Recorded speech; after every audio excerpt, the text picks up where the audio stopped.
Hello students, welcome to our channel curiosity education.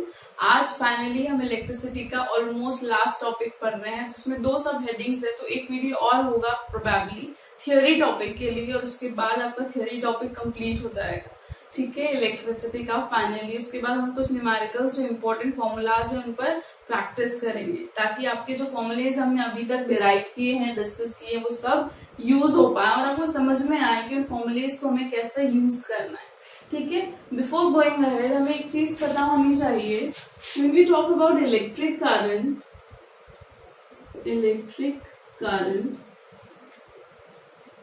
ये तीन type के इफेक्ट शो करता है। जनरली हम उन्हें कैटेगराइज करके समझ सकते हैं, पढ़ सकते हैं। First is heating effect of electric current,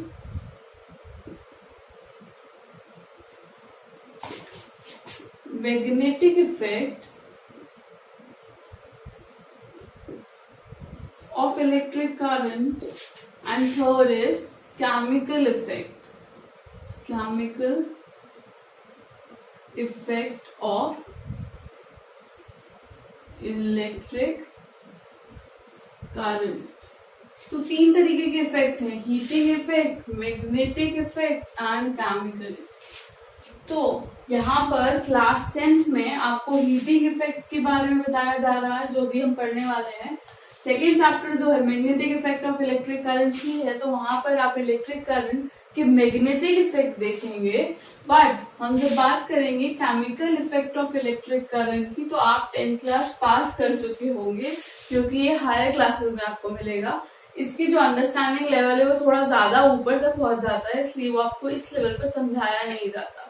ठीक है, प्रोबेबली आप 12th क्लास में ही पढ़ने वाले हैं अबाउट द केमिकल इफेक्ट्स, जिसमें आप बैटरी, सेल्स वगैरह उन सबको बहुत डिटेल में उनका कंस्ट्रक्शन पार्ट और इससे रिलेटेड टॉपिक्स ही पढ़ने वाले हैं। बट वो यहाँ पर आपको अभी उसके लिए टेंशन नहीं लेना है।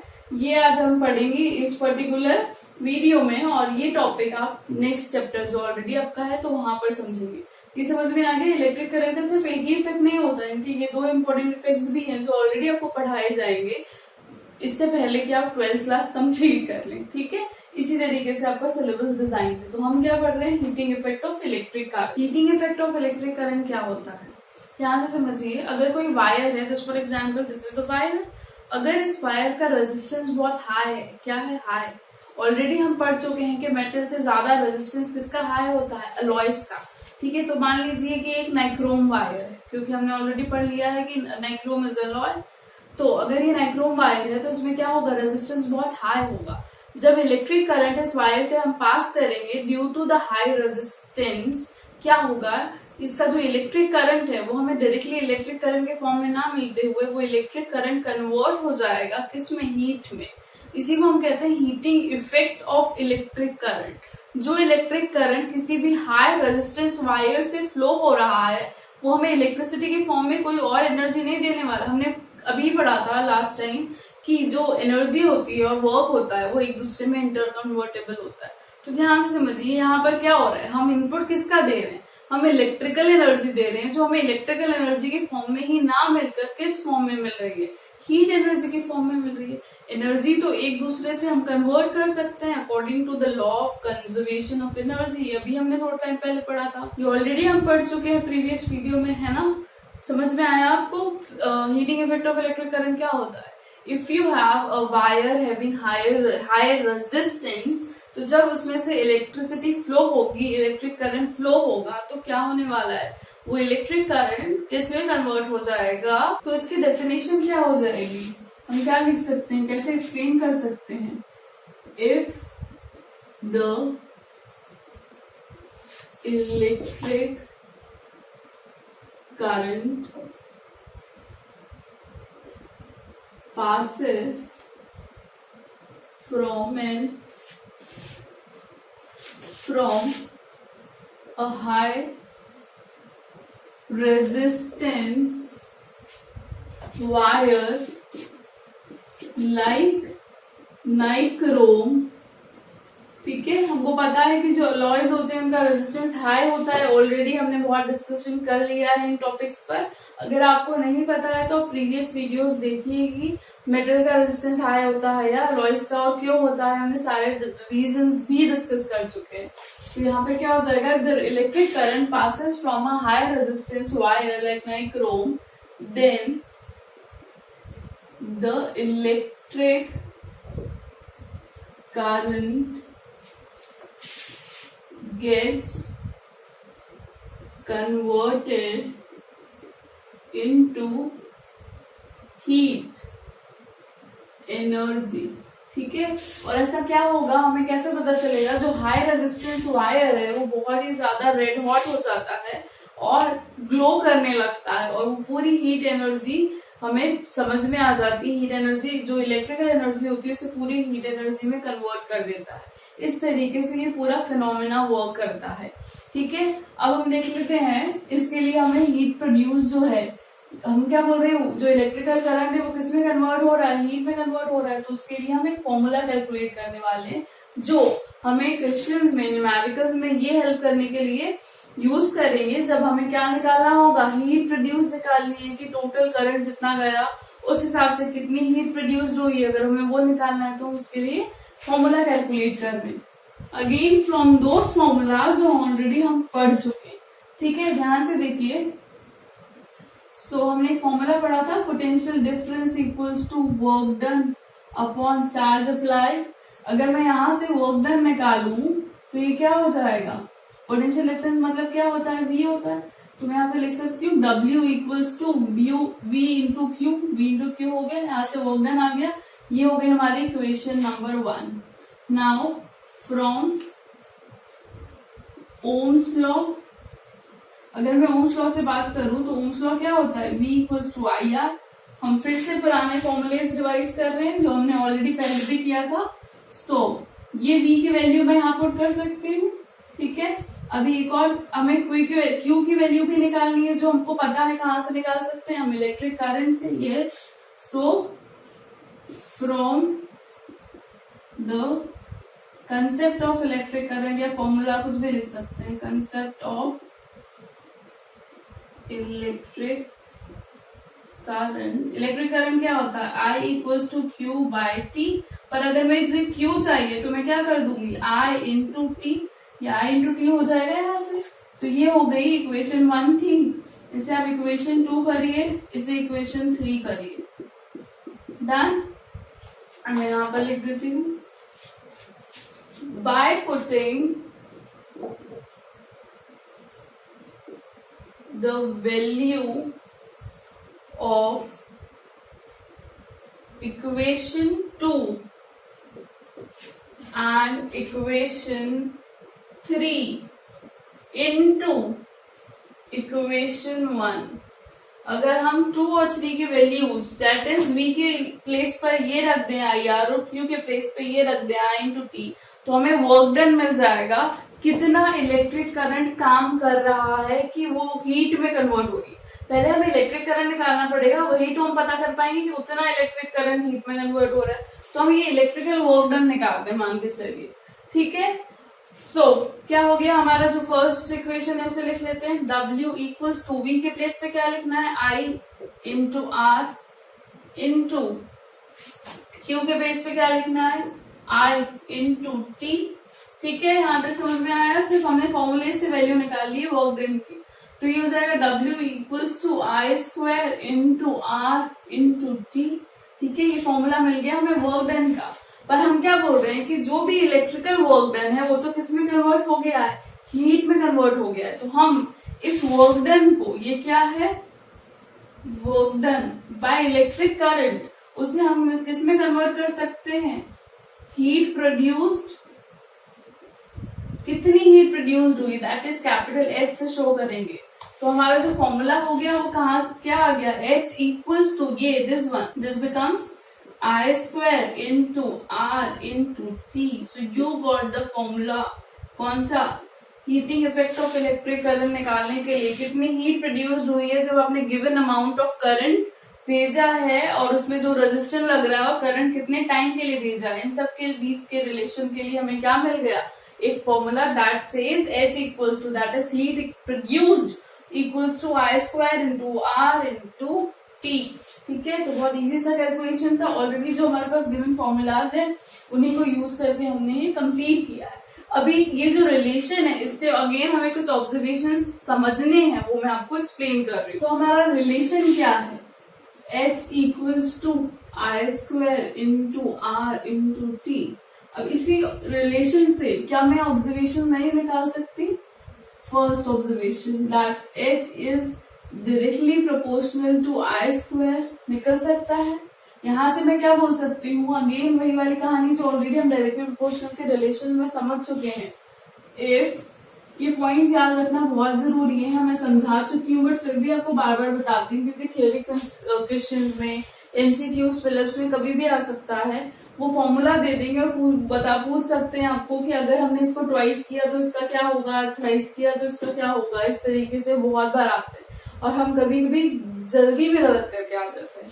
तो हर बार ऐसा नहीं है, जो चीजें आपको समझ आती है कि उनकी प्रैक्टिस नहीं कर रही है, जो नहीं आ रहा है उसकी ज्यादा प्रैक्टिस करिए और जो आ रहा है समझ उसकी भी इक्वली प्रैक्टिस करिए ताकि वो और स्ट्रांग हो पाए और आप जब एक्चुअली एग्जाम दे रहे हो और उसमें गलती ना हो, है ना। इसीलिए तो सारी मेहनत कर रहे हैं हम, एग्जाम में गलती ना हो इसलिए। तो इफ द करंट इंक्रीजेस तो क्या होगा, और करंट को कितना इंक्रीज करेंगे, हम बोल रहे हैं if the current increases 2 times, अगर हम ऐसे 2 टाइम्स इंक्रीज करते हैं तो क्या होगा, then the heat produced becomes 4 times.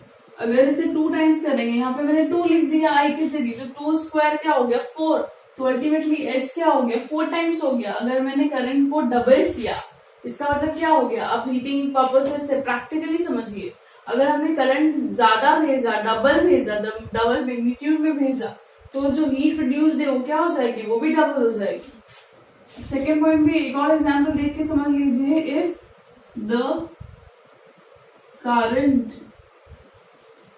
reduced to half, अगर हमने इसे हाफ कर दिया करंट को, then the heat will be, heat कितनी हो जाएगी, अगर ये हाफ हुआ है करके देख लीजिए, हाफ होगा तो हीट हो जाएगी 1/4 टाइम्स।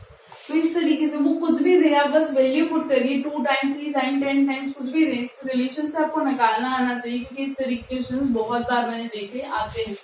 ठीक है, ये तो हो गया हमारा फर्स्ट रिलेशन जो हमने क्रिएट किया था इसे देखकर। क्या हम ये भी बोल सकते हैं एक और observation, that heat produce is also directly proportional to the resistance, यहाँ से साफ दिख रहा है ना। तो मैं यहाँ पर लिख सकती हूँ पॉइंट नंबर 1 वही है, अगर रेजिस्टेंस बढ़ेगा, जितना भी आप रेजिस्टेंस को बढ़ा रहे हैं, यहाँ पर तो ऑलरेडी स्क्वायर था तो आपको चीजें समझ में आना चाहिए, यहाँ पर कुछ भी नहीं। अगर मैं ये 2 टाइम्स करूंगी तो भी ये 2 टाइम्स ही होगा, लेकिन यहाँ पर मैं 2 टाइम्स कर रही थी तो 4 टाइम्स हो रहा था क्योंकि आई स्क्वायर था। ये बेसिक चीजें समझिए, है ना।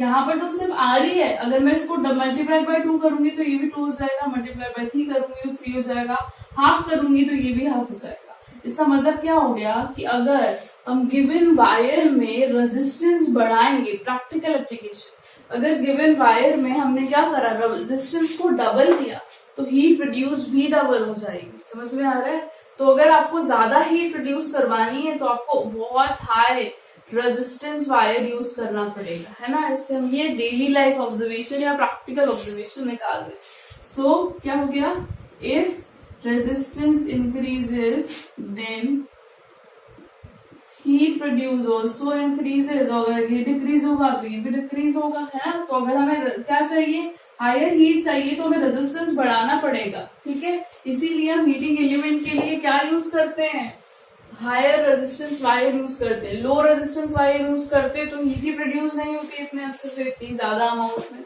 थर्ड रिलेशन और क्या बन सकता है, that is H is directly proportional to T भी तो है ना। इसका मतलब गिवन टाइम भी इंपॉर्टेंट है, आप कितनी ड्यूरेशन के लिए, अगर आप टाइम बढ़ाएंगे करंट के फ्लो का किसी भी पर्टिकुलर किसमें से, रॉड में से, नाइक्रोम रॉड की बात कर लें या वायर की बात कर लें, तो अगर टाइम बढ़ेगा उस करंट के फ्लो होने का तो भी हीट प्रोड्यूस जो हो रही है वो बढ़ेगी। तो आपको अगर बढ़ाना है हीट प्रोड्यूस तो क्या बढ़ाइए, करंट को बढ़ाइए, रेजिस्टेंस को बढ़ाइए, टाइम को बढ़ाइए, तीनों अगर बढ़ेंगे तो अल्टीमेटली क्या बनने वाली है, हीट प्रोड्यूस बढ़ने वाला है। यही ऑब्जर्वेशन आपको याद रखना है। एक और पॉइंट, ये जो रिलेशन है ना, ये कभी कभी पूछ लेते हैं, H equals to I square into R into T. It is also called as Joule's law. Joule's law of heating.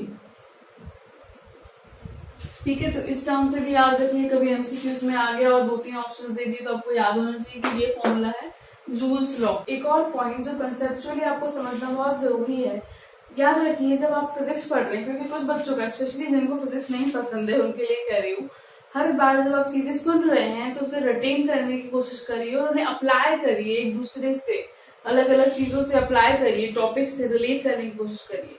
यहाँ पर मैं आपको ये क्यों बोल रही हूँ, हमने सीरीज कॉम्बिनेशन पढ़ा था।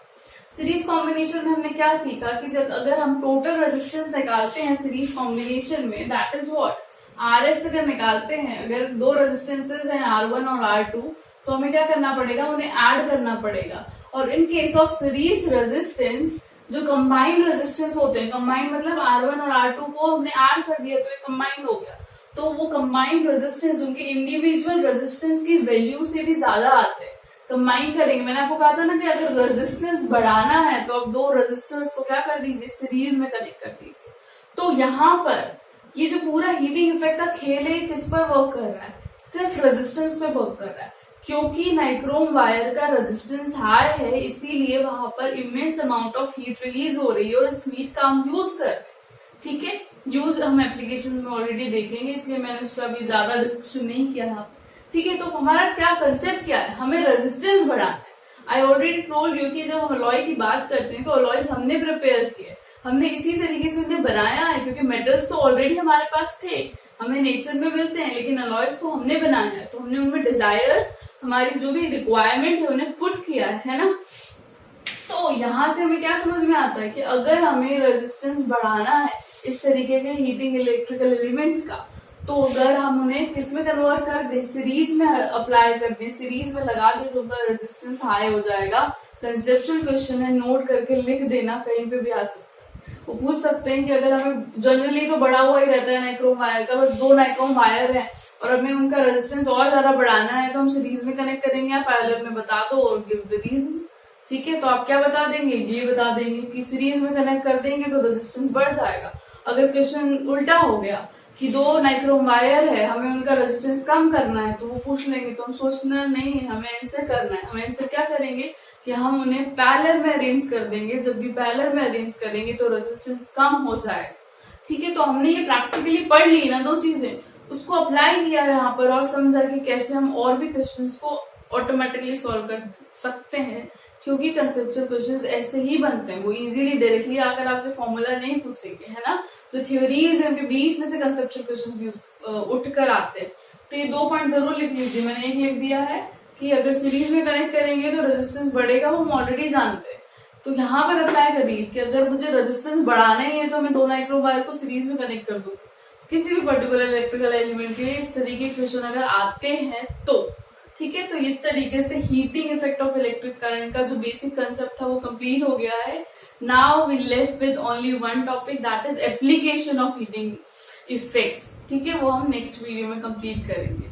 तो आप सारे फॉर्मूलेस कैलकुलेट करिए, उन्हें याद करिए और उन पर बेस्ड क्वेश्चन जरूर प्रैक्टिस करिए। हम भी यहाँ पर क्वेश्चंस प्रैक्टिस करेंगे इम्पोर्टेंट फॉर्मूलाज पर। ठीक है, तो अगर आपको फाइनली इलेक्ट्रिसिटी समझ में आया, जो भी डेरिवेशंस हमने करे हैं, फॉर्मूलाज कंप्लीट करे हैं, अगर आपने कुछ भी नया सीखा है, then definitely like, share, subscribe. Also press the bell icon for more notification from our side. Thanks a lot for watching this video.